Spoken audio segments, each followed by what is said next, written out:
What is up, everybody, and welcome back to another episode of Bonnie Banter, the show where I pretty much give you my best Bonnie bias over everything and anything, really. This is trying to just become a platform for me to do all my school projects on, because I like doing videos. So for today's episode, we're going to be talking about autism spectrum disorder. So let's just jump right into this and start saying a bunch of big words, shall we?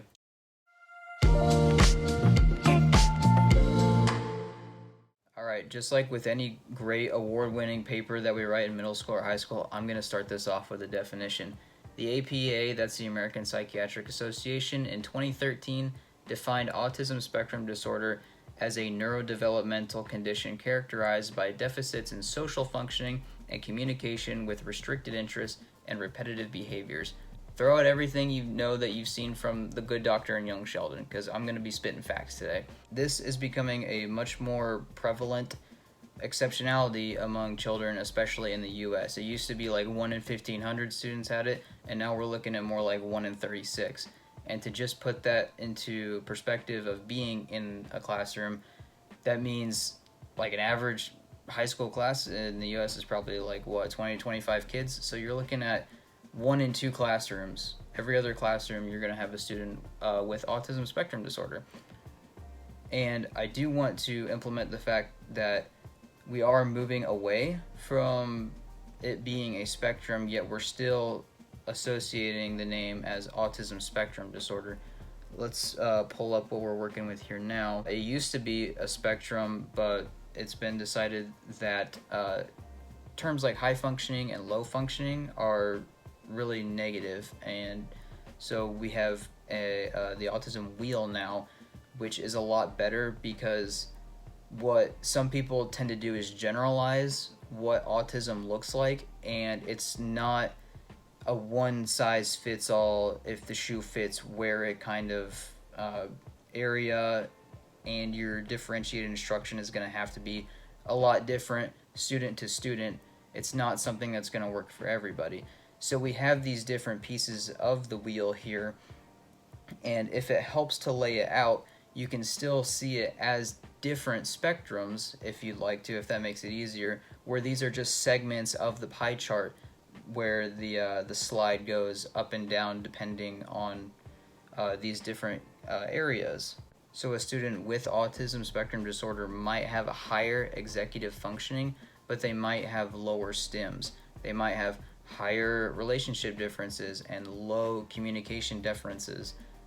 Any number of these things can be different, and it can be different for every single student.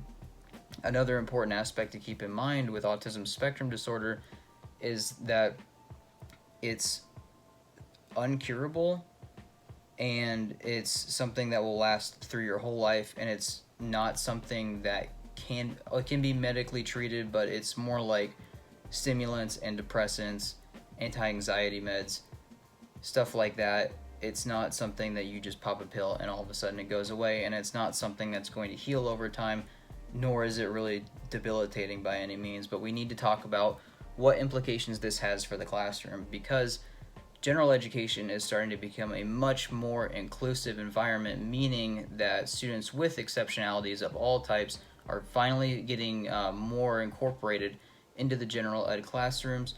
General ed teachers such as myself are getting more training on assisting students with these exceptionalities, and cooperative teaching or co-teaching is becoming a much greater asset in classrooms, where you're working with special education teachers or paraprofessionals who actually have a much greater basis of knowledge for these things. But I'm specifically focusing on high school students for this one. So some of the articles I found talk about how even more so in middle school, students in high school are expected to be independent in their academic functioning, with greater demands on their planning and organizational skills. Going through adolescence is a very tough time for all people. We've all been there. Unless you're too young and you haven't gone through it yet, you're in for a fun surprise, let me tell you. But one of the better aspects of public schooling is the social interactions you get. As citizens, as human beings, we all have a duty to communicate with one another, and that piece of your brain that helps with communication might be impaired for someone who has ASD.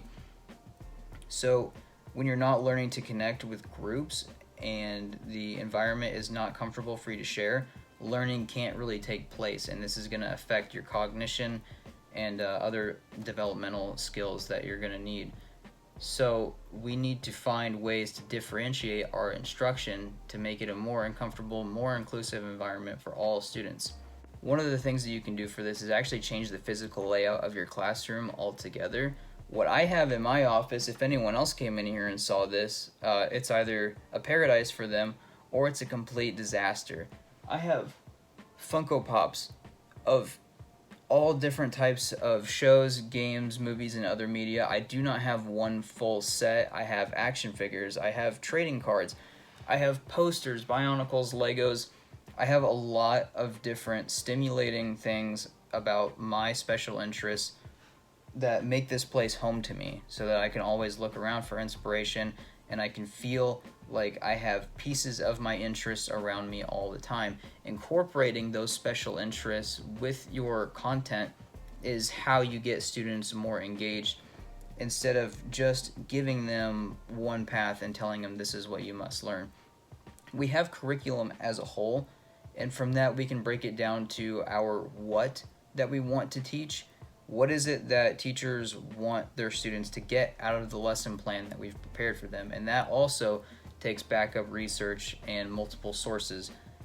But then we can also always adjust the how. We can adjust how we teach our students. So for someone like me, who's on a huge Godzilla high right now, I would love to see how we can incorporate Godzilla and how I can have a piece of myself in my projects and still learn the same content, just in a different way. And this can be done. There are ways to do this, and it's not impossible. It's necessary to get everybody to learn the same content. I actually have a lesson that I think will work for most students. This is something that I try to do in my writing classes, and it's been a huge hit. These are called squishmallows.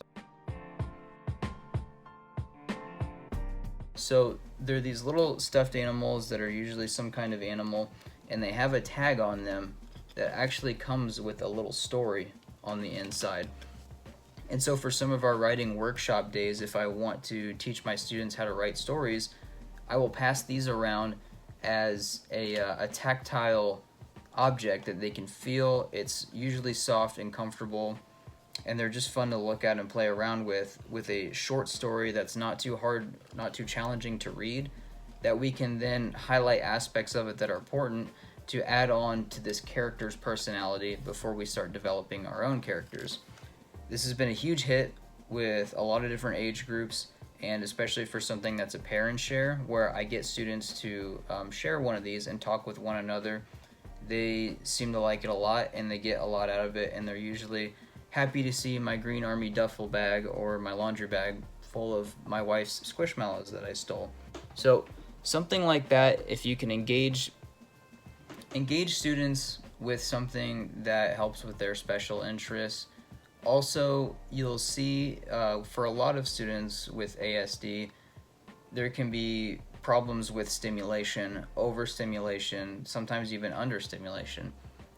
What that means is it's usually something physical in the environment. There are certain IEPs students have where even school uniforms, they can't wear them because of the material is bothering them, or you'll see students who just can't have a tag in the back of their shirt, something like that, which is why I like to have something tactile that's a stuffed animal that's not going to be super egregious, something really difficult to feel. Also, if you notice, my lights in the back are flickering and buzzing. Even the sound of that, the vision of that can really impair a student and drive their focus away. So dimming the lights can even be something that, if your classroom is capable of doing so, absolutely 100% try it. Those are just a few ways that I would encourage teachers to look at some of this stuff. There's a lot more research you can do, and there's a lot more that's been done up to 2023, and the implications for this are crazy on the impact on education, because as I said, we're seeing more and more diagnoses every year. This is something really important to keep in the back of your mind, and it's not always something that you need to only try if you have students with ASD. You can use these tactics with any of your students if you want to just try something different, differentiate your instruction a little bit, just so that everyone can kind of get on the same base and make it a more comfortable learning environment with minimum distractions and maximum focus. We'll call it that. Stimulation. That's what I meant to say. Try these things out for yourself. If you are going into education like myself, if you want to try this at high school or middle school level, stuff like that works all around. Let me know in the comment section actually how this is working out for your classroom.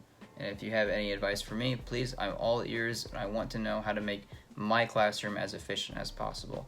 But that being said, thank you all so much for watching this, and I'll see you in the next one.